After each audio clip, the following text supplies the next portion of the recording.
Hello, everyone. My name is Trinity Norris. I'm the Marketing Communications graduate student assistant for the Indigenous Resilience Center, and welcome you to the second Native Voices in STEM seminar. First, I'd like to do a land acknowledgement. So we respectfully acknowledge the University of Arizona is on the land and territories of Indigenous peoples. Today, Arizona is home to 22 federally recognized tribes, with Tucson being home to the O'odham and the Yaqui. Committed to diversity and inclusion, the university strives to build sustainable relationships with sovereign Native nations and Indigenous communities throughout educational offerings, partnerships, and community service.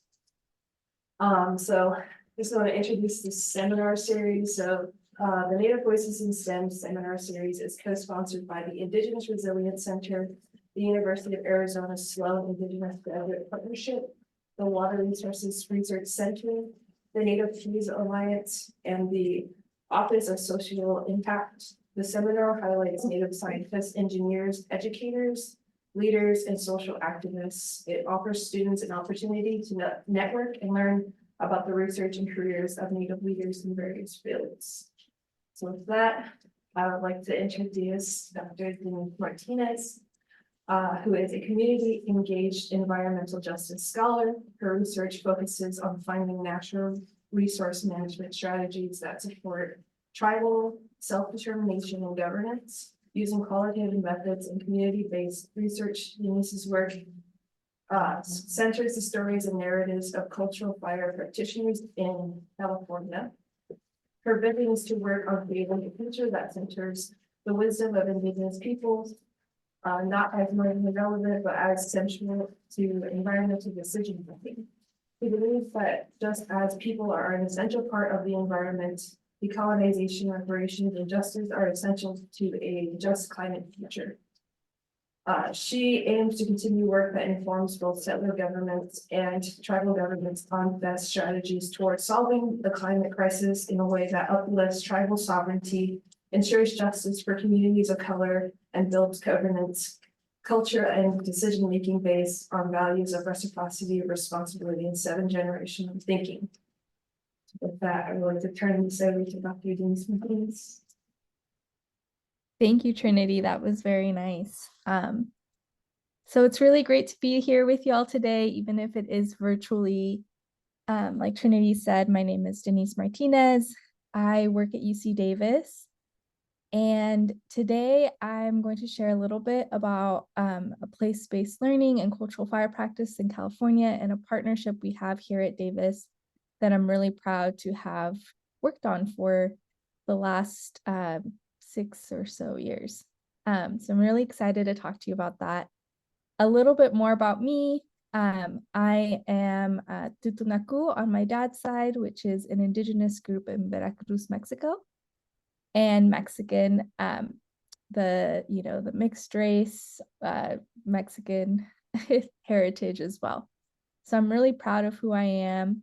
And I've grown up in California a long time. And so today I'll be sharing with you about that work and just the amazing people that have taught me to be proud of my heritage, that have encouraged me to learn my own language and my own culture. And I'm just so happy to get to share with you a little bit of that part of my life with you today. So today we'll go over a little bit of a background on cultural burning. Some of the folks in the room might be really knowledgeable. For some other folks, it might be newer. So just want to make sure that folks are aware of how I'm approaching cultural burning and what I think about it. We'll also talk a little bit about the cultural impacts of fire suppression. And then we'll move on to talk about this great project that I'm really proud of called Keepers of the Flame. So the first question that people often ask me when I'm tell them that I work with cultural fire practitioners is, well, what is cultural fire? And this is maybe the hardest question to answer. And also the most basic, right? It's like, it's both things. And part of the reason it's hard to answer is because fire can look really different to different communities. cultural fire is a term that we use for ease or for, talking to other folks who are doing work that's similar, but really tribe to tribe, community to community, even within a community, if, different groups might burn differently. They might think that there are different goals to burning. And so really the way that I think about cultural fire is really broad. So it's the intentional use of fire led by Indigenous communities to meet cultural objectives. It's also a dynamic system of land stewardship that is intertwined with values and ethics and nourished by lifelong experiences of practitioners. It's embedded in cultural institutions and social processes without which the knowledge loses meaning. So by that, I mean that there's not necessarily a world in which people outside of that community or outside of that community group could just learn the practices and then take them somewhere completely different without the cultural processes and kind of reproduce the same thing. It really is important to keep these practices within communities, and really it doesn't even really make sense, for example, for the US Forest Service to do cultural burning without tribal members there, because that's having tribal members ensures that those cultural institutions and social processes are respected. And then also, there is a huge return to cultural fire in California and other places in the nation, and that's really exciting. And I also want to note that with that, a lot of practitioners are coming to landscapes that look really different.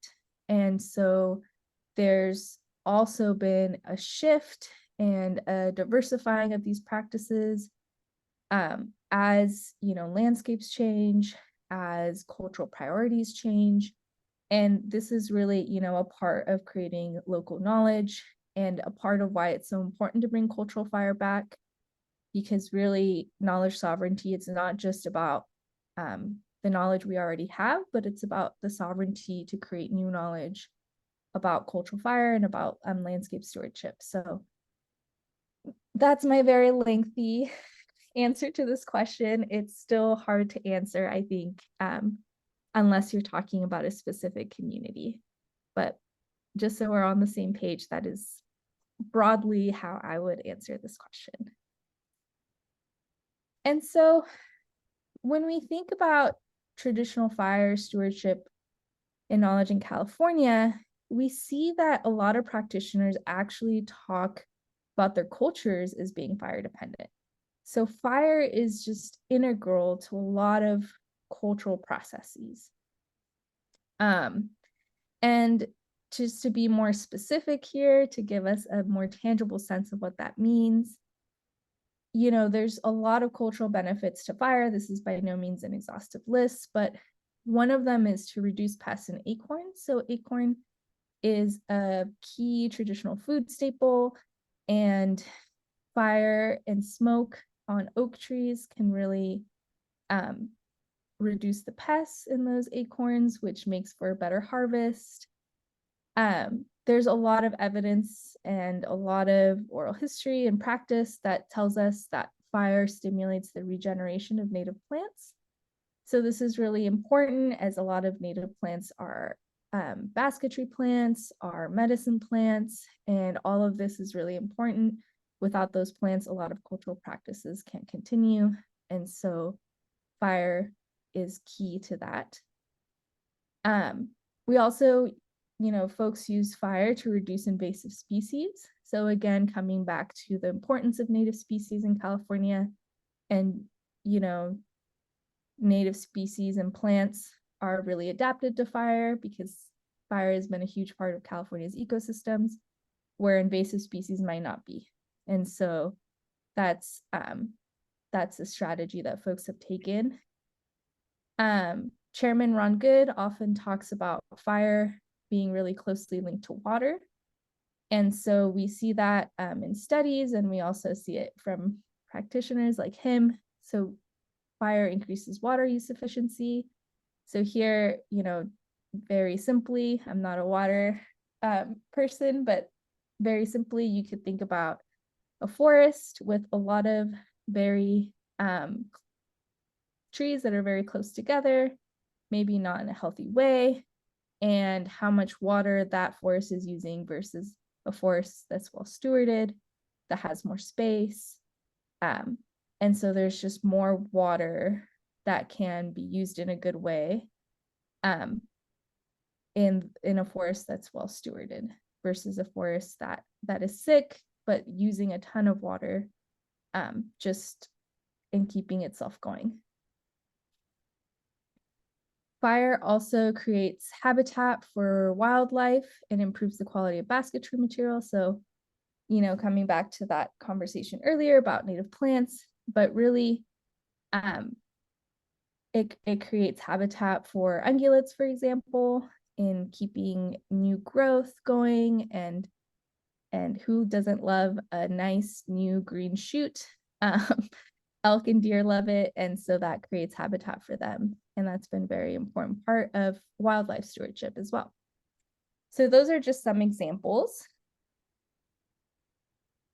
And so when we talk to cultural fire practitioners about what are some characteristics of cultural burning, we did, you know, we heard a lot of what I just shared in terms of ecological benefits and very tangible benefits to cultural practices. But we also heard a lot of social and cultural benefits. So, for example, practitioners talked about building relationships with a site by returning many times and getting to monitor how the plants are doing, to gather and to conduct cultural activities, and to have those continuous practices in a particular place. There was a lot of practitioners talked about intergenerational learning and a familial focus. So that was important to them. So a goal of a cultural fire could be to, you know, burn hazelnut or some other plant, but a goal could also be to make the burn as family friendly as possible. So both of those are cultural objectives. People talked about the health benefits of being on the land, of the exercise, being outside, and of course, having access to first foods. And again, nurturing a sense of identity, connection to language, place names, stories, ceremonies, and really reconnecting to that ethic of respect and reciprocity. And so we realized that, you know, cultural burning is really, you know, it's really important to foreground that cultural, and not just in these tangible ways that we discussed in the previous slide, but also in these social and cultural ways. So what we've also learned from practitioners is that fire is a way to engage in relationship with different species. So fire is a responsibility, not just to ourselves to keep us safe from big wildfires, but to plants and animals whose well-being is also, you know, a key part of cultural burn objectives and a key part of our well-being. So really thinking of fire, not just having a relationship with fire itself, but a relationship that's facilitated by fire with other species. So, you know, these relationships that tribes have with other species are culturally important, and their responsibility, and it can be really distressing. It can be hard not to be able to fulfill these responsibilities. And so this is a paper that's linked here about relationality and wildlife stewardship, if folks want to read that. I also have the QR codes at the end in case you haven't been able to get them. And so you might be wondering, or maybe not, then if cultural burning is so great, why isn't it more, why isn't it done more? And really this was as a result of fire suppression and settler colonialism. In the early 19th century, forest management policy prohibited fires. And so this was a form of fire suppression, but it's also cultural suppression. And Native people really, they rejected this. They really continued their practices at great danger to themselves. They continued teaching their children these practices. And it's really a testament to that resilience, that strength that we still have these practices today, because this resistance was not met. It was met with a lot of violence. And so we see that in California, there was a lot of instances of direct violence. People could be shot on sight for starting a fire. There were arrests for arson, and are still, to some extent, people are facing criminal cases for arson in the state of California. And there's also, what environmental justice scholars call slow violence as a result of fire suppression, where the buildup of fuels made culturally important plants decline and led to bigger wildfires. And so by slow violence, we mean these increases in risk to human health over time. And so even though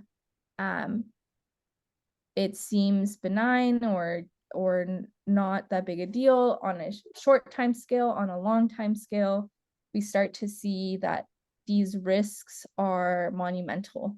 And so talking to some of my partners in the Karuk tribe and just the grief that was felt there after a recent wildfire that went through their town, and knowing that this was allowed to happen, even though tribal members have been very vocal about the importance of managing that area, the danger of having that in their backyards. And so it's this long-standing sort of violence that's also really impactful for communities today. And so when we talk about the cultural impacts of fire suppression, there are really a lot. I put these on a slide because they felt like the ones that I wanted to share today, but there's a lot of grief involved in this. Losing access to traditional foods and fibers, that has been really hard on people's health, both mental health and not being able to provide for family members in the same way that folks have done. And also in physical health and increased rates of diabetes and other diet-related health issues because of this very quick and dramatic turnaround in quality of foods that people are able to access. With fibers, there's also a lot of loss of traditional regalia, which is important for ceremonial use. A lot of loss of basket weaving in younger generations because there's just not enough material to teach folks. And so these are things that have caused a lot of grief, a lot of impacts. And so I just, that's one impact of fire suppression. Kind of honing in more on the losing access to cultural and ceremonial stewardship.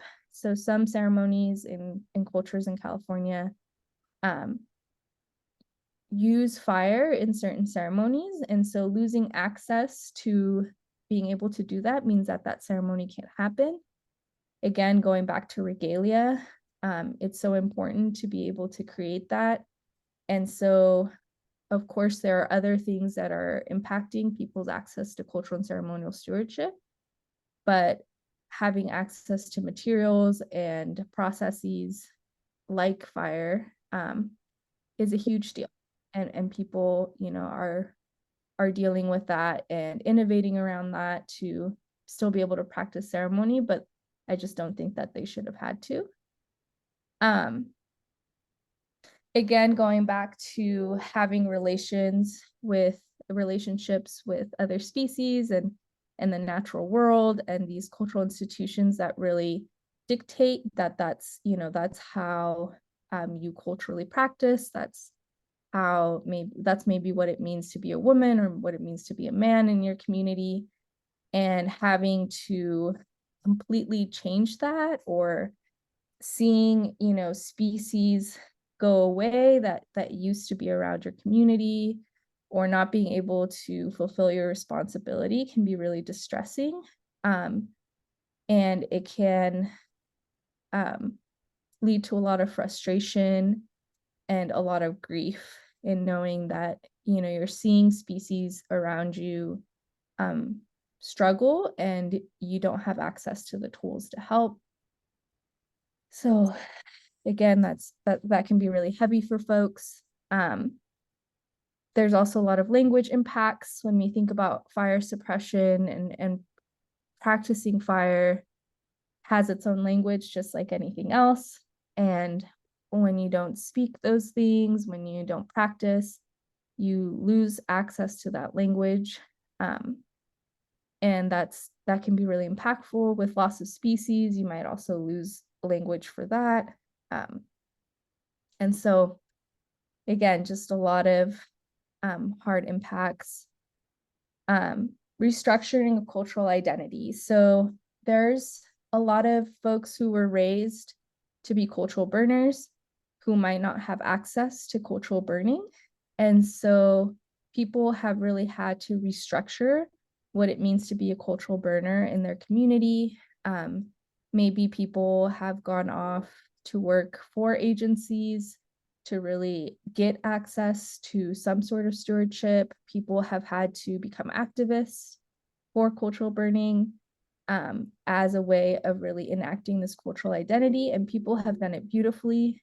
You see a lot of examples of people who have really found ways to be culturally grounded in this completely different context. And again, it's one of those things where you're like, you see people doing it really beautifully, and I think that they shouldn't have had to do that. And then the last thing is that fire suppression and fire suppression ideology continues.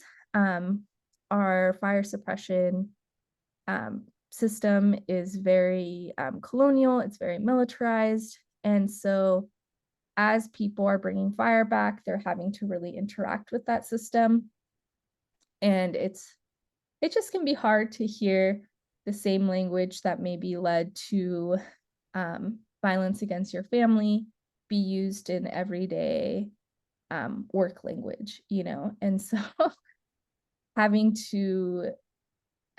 talked to folks that work at agencies, Native folks who work at agencies, that can be a real challenge for them.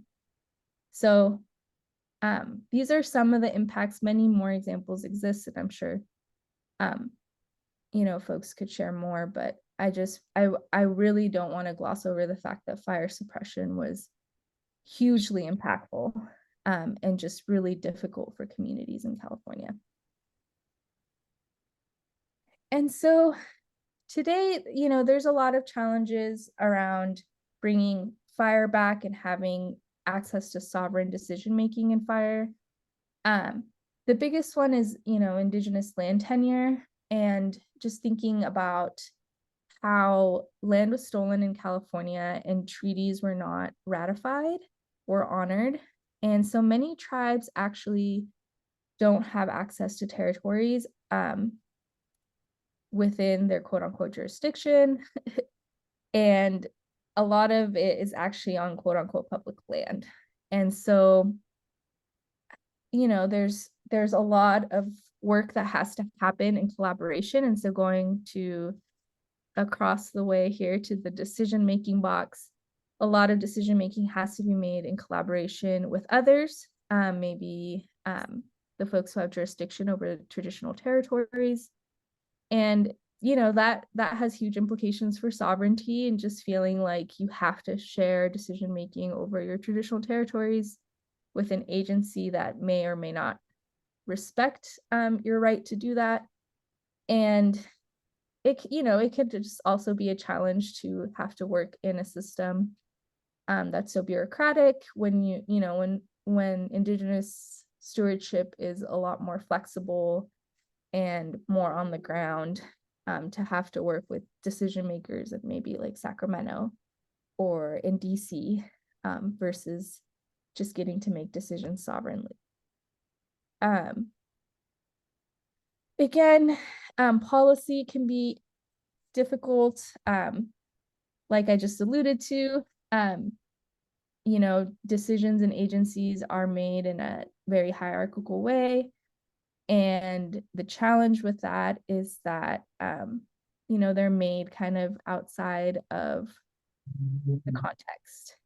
And there's also a lot of other policies that can make it hard, like worker qualifications, that require that people have certain training to be able to do certain things, even if they have been burning since they were 4, like some Indigenous people have. And so it's just, again, like that challenge of, even, when agencies are really friendly towards working with you, there's a certain sense of inflexibility that can be hard to come up with when you're really trying to be an adaptive Indigenous cultural fire manager. And the last is just public perception, and just,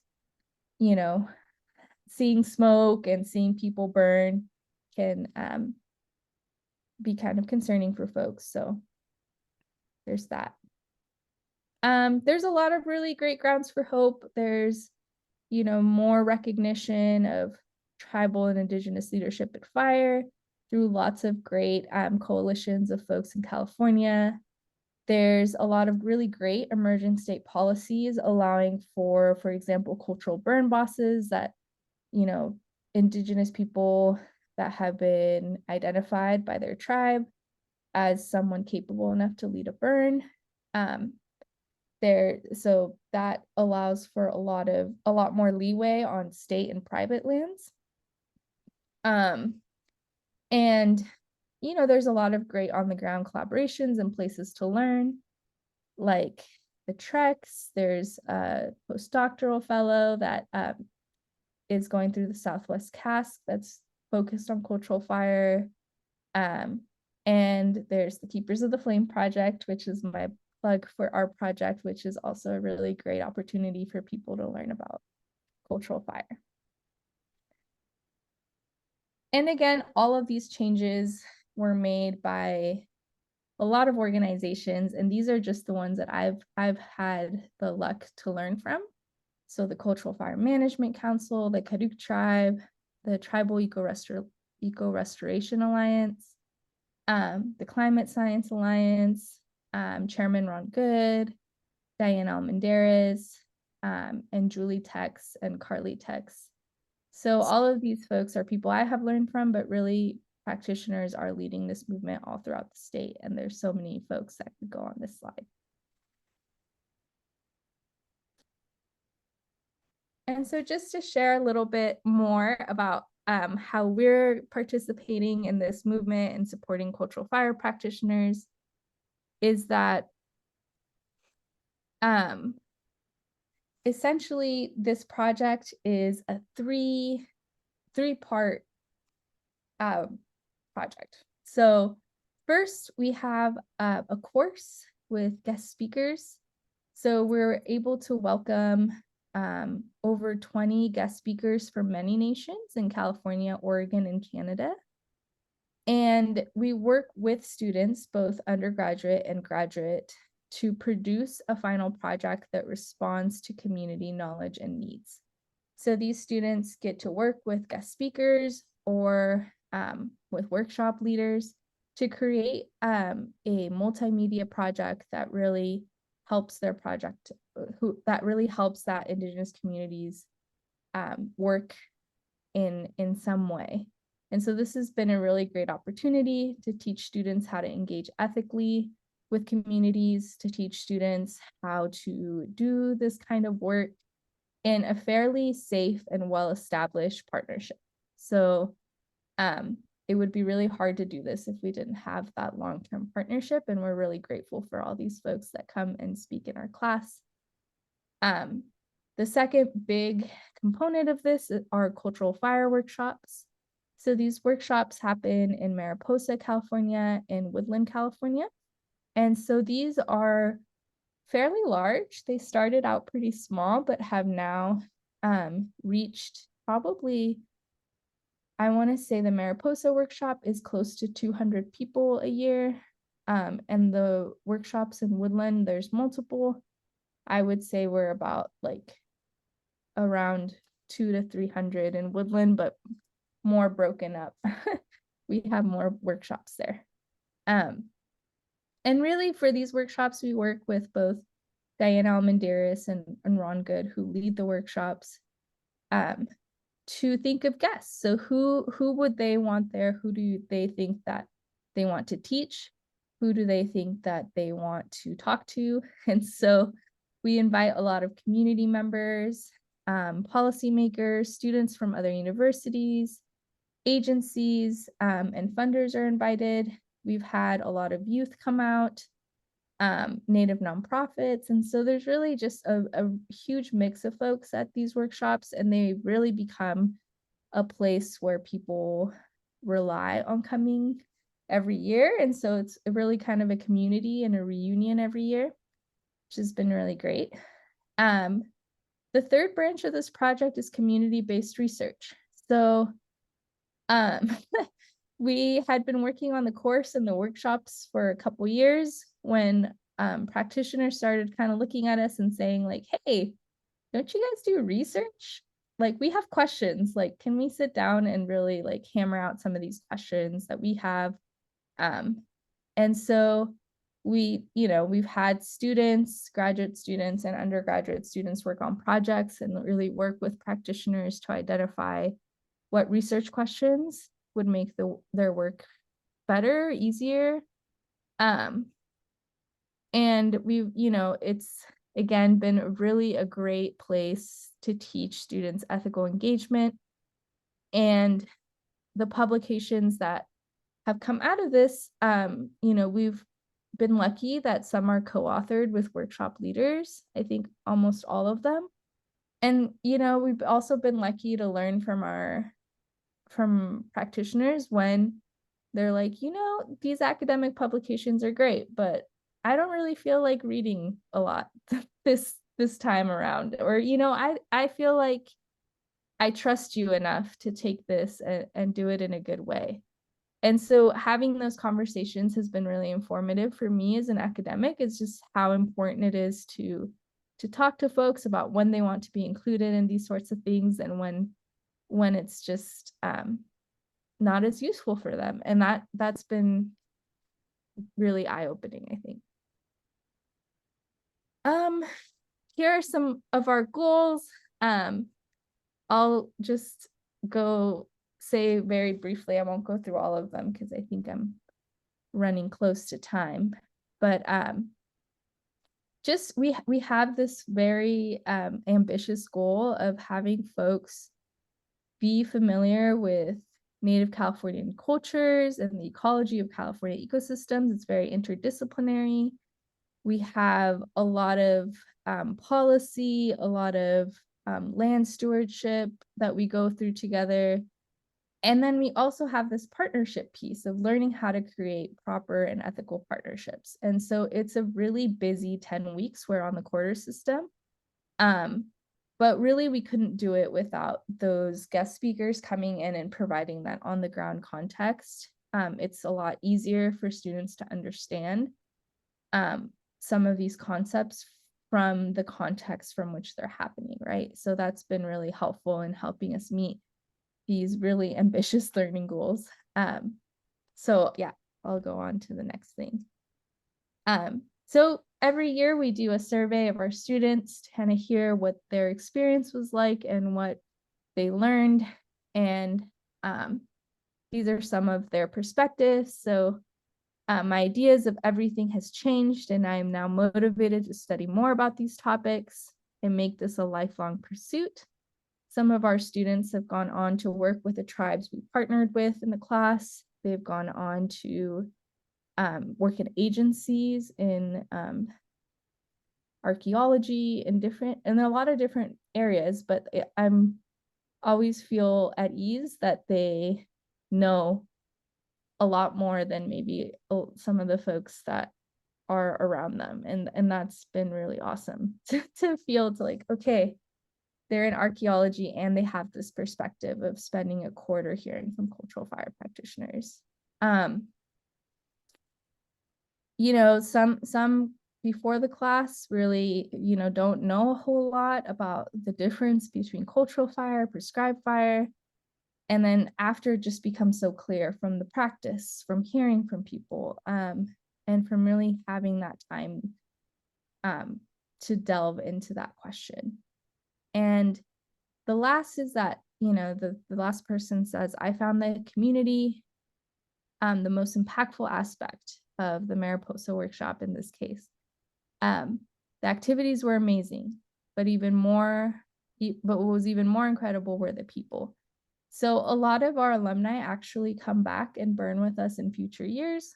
And so that's been really great to just see students when they take the class, and then to see them when they graduate their undergrad and then maybe go on to grad school or to work, and they still come back.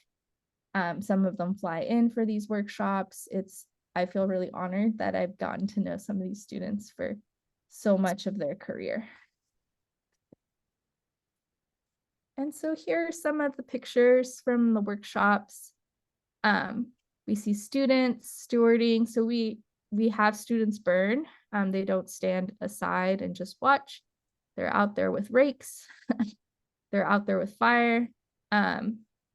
We have in the top right, in the back of this truck, we have a lot of basket weaving students coming out to one of our workshops to gather material for future basket weaving classes. And then we have gathering classes as well. So this is that same truck, but everyone's out. So we have elder basket weavers teaching younger basket weavers how to gather, what good material looks like, etc. This is where the workshop locations are. You see the Jack Kirk Estate in Mariposa. It's beautiful. It has this big pond in the middle that has really rebounded from when we first started burning 6 or 7 years ago. And then on the right, the tending and gathering garden in Woodland. And these big deer grass that look so beautiful. I think we burned them that day too. And so just some important takeaways, you know, academics have an important role in collaborating with communities, but only if they approach it as learners. Students really need this training and support in building relationships with tribes. And it's really valued by them and by our partners to have students go through this training. And even though our burns are at a smaller scale, this act of collaborating and building community has been really impactful beyond the workshops. And again, providing consistent spaces for new practitioners, intertribal knowledge exchange, and agency tribal knowledge exchange is really fruitful. We've had a lot of great community impact, a lot of Native grad students that have gotten to participate and be, you know, help their careers and work with community.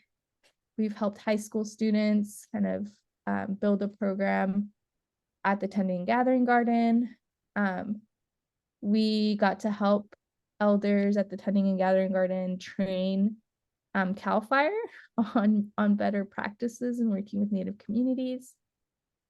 We've gotten to inform state policy by helping them think through how to prioritize forest health investments, and also been highlighted in the executive order for Indigenous knowledge put out. Some of our workshops were highlighted there, which is really exciting.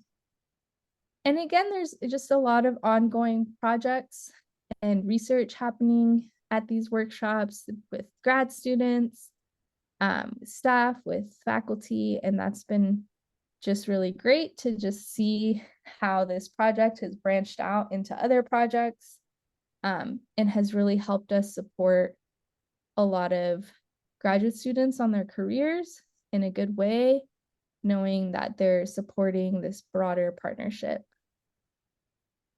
And just, leaving a few takeaways. Long-term partnerships with universities build trust and long-term relationships, and this is really important. And just want to shout out Dr. Beth Rose Middleton, who's really the faculty member and the PI that's anchoring this relationship and this project, and making this wonderful space for all of us to learn through. Communities can access resources and expertise at the university over larger timelines and can meet different diverse needs. So we've been doing Keepers of the Flame for 6 or 7 years, and over that time, the needs of communities have changed. They have different questions, and we can really meet those needs because we've been in partnership for that long, and it's a lot easier to jump into a project when you already know and trust each other. And the last thing is that really students are often put in this place where, they're really only getting their bachelor's degree for, 4 to 5 years, or, getting their master's for 2 to 3, or PhD for for however long. And these are shorter timelines, and that can be really hard to then try to do a community-based project, even though that's really what calls to you, or that's really what you want to learn how to do. And when you have an established partnership like this, it feels a lot safer for students to learn in that space. And it feels a lot easier for students to kind of plug in. So it's just a benefit for our students that I've really appreciated and benefited from myself. And so with that, I'll just say thank you for your time today, and looking forward to your questions. And during the question period, I'll just leave this up if you want to check out some cool papers about this topic. Thank you.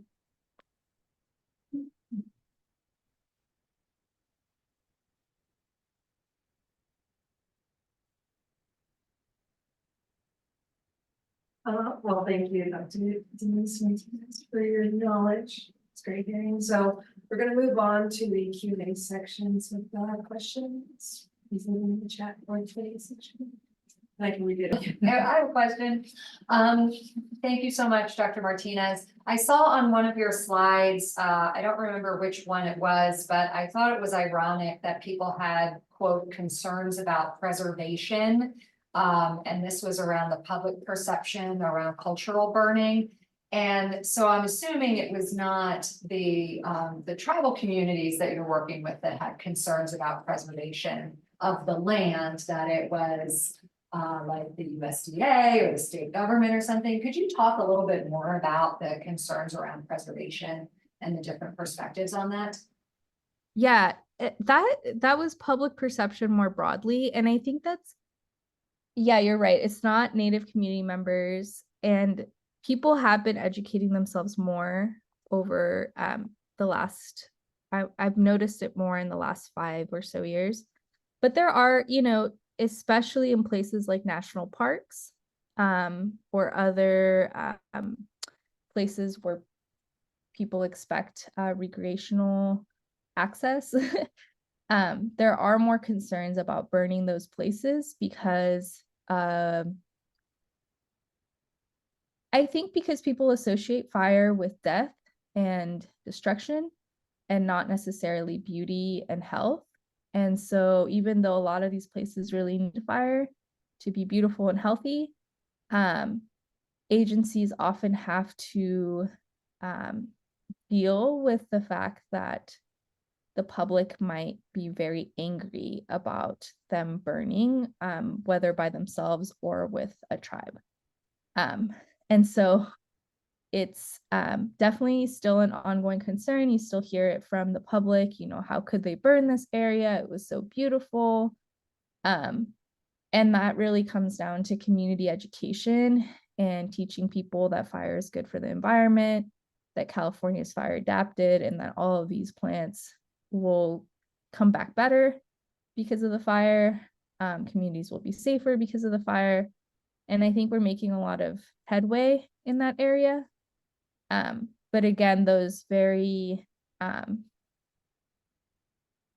strong environmentalist tools in California, you know, those ideas that keeping a place untouched is better, that wilderness exists or ever existed.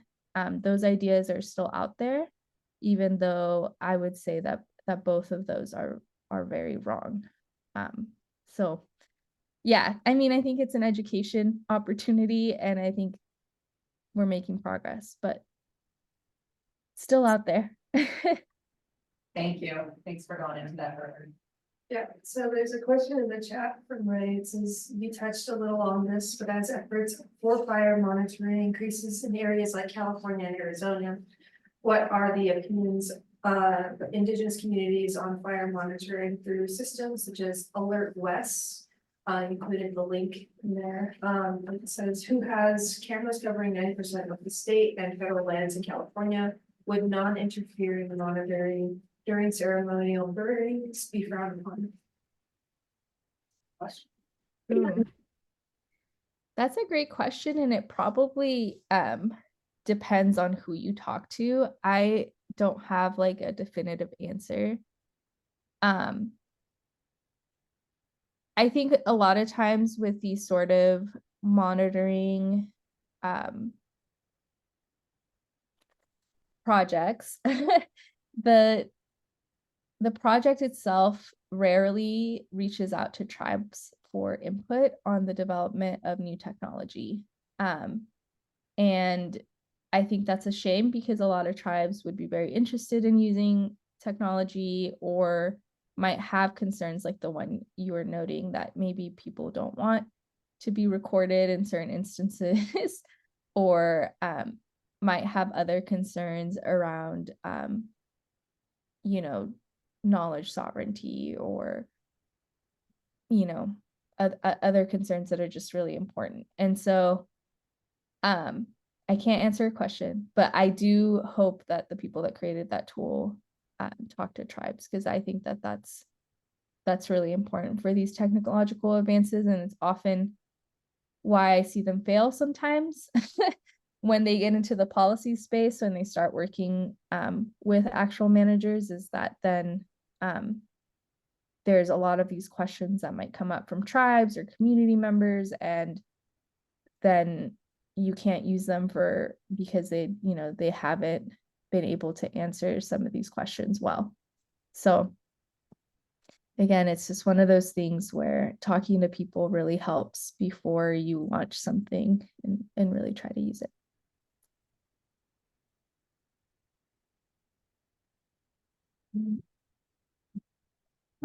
Hey, this is Cara again. I have another question. It was really interesting to hear you talk about the language impacts of the, you know, fire restrictions, and to provide some concrete examples of how, like, if the native species are going away, then we lose those words, and if the plants and you know, the animals and critters that rely on those species go away, then we lose those words. So I'm wondering if in your work with communities, you're hearing anything about kind of the return of language, words, or people using language thanks to the return of the burning practices. Yeah, I mean, I think it's a explicit part of some tribes' cultural burning projects. So, you know, people really try to bring the language back along with the practices. There's a lot of conversations around how do we include language folks in cultural fire. So, you know, there's a lot of that. I think that along with it, there are significant efforts to really try to get folks at cultural burns using language. So for example, at Ron Goods Burns, he'll often nudge kindly, and also, you know, it's a little bit of a challenge for youth or for other Native people that come to the workshop to give a song in their native language, to introduce themselves in their native language, or to give a story around the campfire.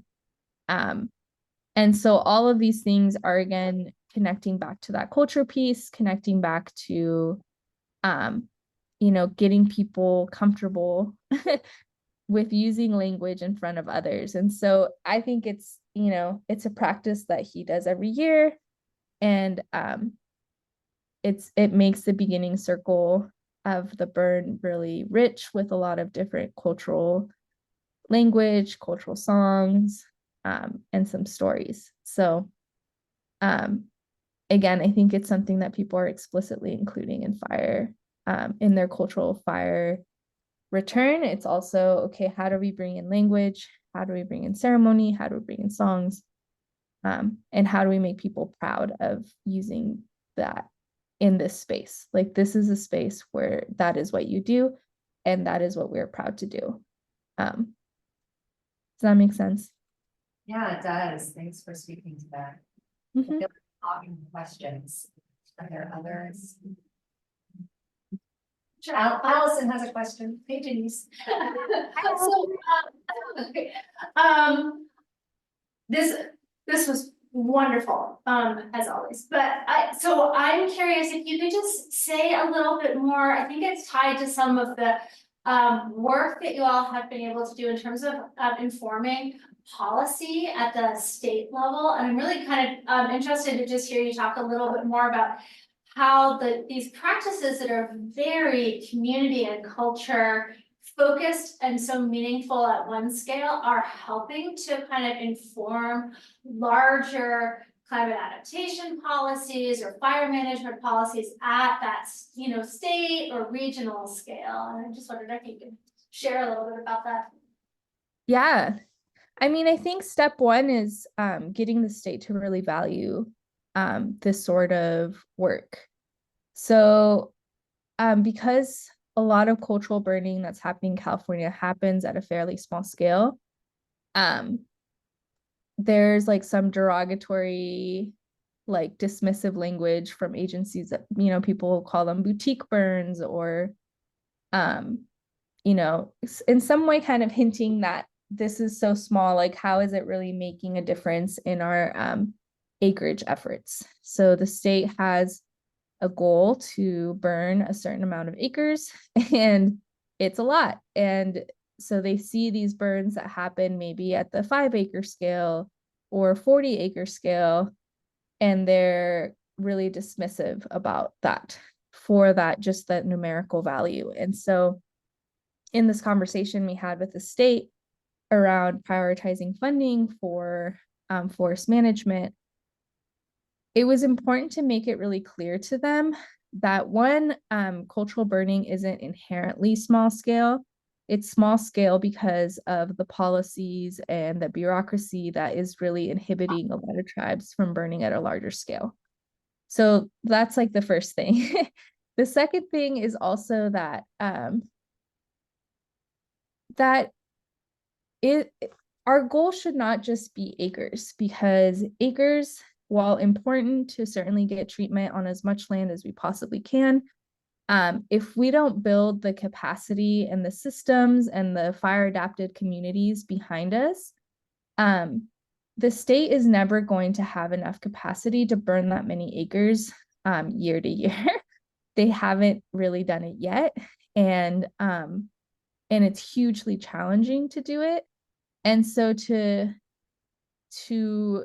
kind of dismiss the idea that empowering more individuals, more people, to more tribes to really burn on their own, to build their own programs, to build their capacity, to build their community connections, really dismissing that opportunity is just a huge loss, because the state just just doing it with state staff is just not really going to work.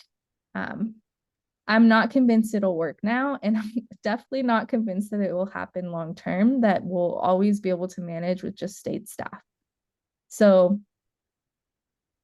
that was kind of what we told them, that they really need to think more broadly about their goals, and that acreage is important, but not the only goal, and that they really, you know, they say they value environmental justice in a lot of their policies. They center it, and they need to find better ways to measure it, better ways to fund it.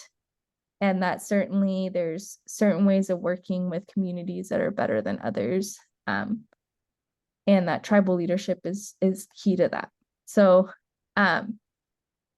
we, you know, I think this QR code, the environmental justice and forest management, we like wrote that as a publication that's been peer reviewed now, but that was essentially our recommendations to the state. So if you're curious more, but yeah, I mean, there was a lot of conversations just getting that baseline like value beyond acreage. So yeah, well, we'd like to thank everyone who joined today. Thank you, Dr. Martinez, for speaking. Thanks to the co-sponsors, Indigenous Resilience Center, the Islam Partnership, the Water Resources Research Center, and the Office of Societal Impact. Yes, the next Native Voices in STEM, it's gonna be happening April 2nd, 2024. Same time. But Thank you all so much for your time and for listening and spending time with me today. Thank you so much, Dr. Martinez.